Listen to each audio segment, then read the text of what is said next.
ಬೆಂಗಳೂರು ಗ್ರಾಮಾಂತರ ಜಿಲ್ಲೆ ಸೋಲ್ದೇವನಹಳ್ಳಿಯಲ್ಲಿ ಯುವಕನೊಬ್ಬನನ್ನು ಅಮಾನುಷವಾಗಿ ಹೊಡೆದಿದ್ರಲ್ಲ ಎಲ್ಲ ಸೇರಿಕೊಂಡು.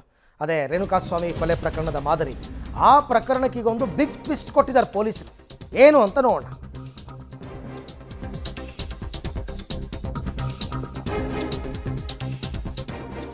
ಪರೀಕ್ಷೆಗೋಸ್ಕರ ಜಾಮೀನು ಪಡ್ಕೊಂಡಿದ್ರಂತೆ 8 ಜನ ಆರೋಪಿಗಳು. ನೋಡಿ ಎಂಥ ರೀಸನ್ ಕೊಟ್ಟಿದ್ದಾರೆ ಇವರು. ಎಕ್ಸಾಮ್ ಬರಿಬೇಕು, ನಮಗೆ ಜಾಮೀನು ಕೊಡಿ, ನಮ್ಮ ವಿದ್ಯಾರ್ಥಿ ಜೀವನ ಹಾಳಾಗ್ಬಿಡುತ್ತೆ ಅಂತ ಕೇಳ್ಕೊಂಡಿದ್ರಂತೆ. ಆದರೆ ಈ 8 ಜನ ವಿದ್ಯಾರ್ಥಿಗಳು ಕೂಡ ಪರೀಕ್ಷೆಗೆ ಅನರ್ಹರಂತೆ. ಯಾಕೆ ಅಂದರೆ ಕಾಲೇಜಿನಲ್ಲಿ ಹಾಜರಾತಿ ಇಲ್ಲದ ಕಾರಣ ಪರೀಕ್ಷೆ ಬರೆಯೋದಕ್ಕೆ ಇವರು ಅನರ್ಹರು. ಪರೀಕ್ಷೆ ಬರೆಯೋದಕ್ಕೆ ಹಾಲ್ ಟಿಕೆಟ್ ನಿರಾಕರಿಸಿದೆ ಇವರು ಕಾಲೇಜು.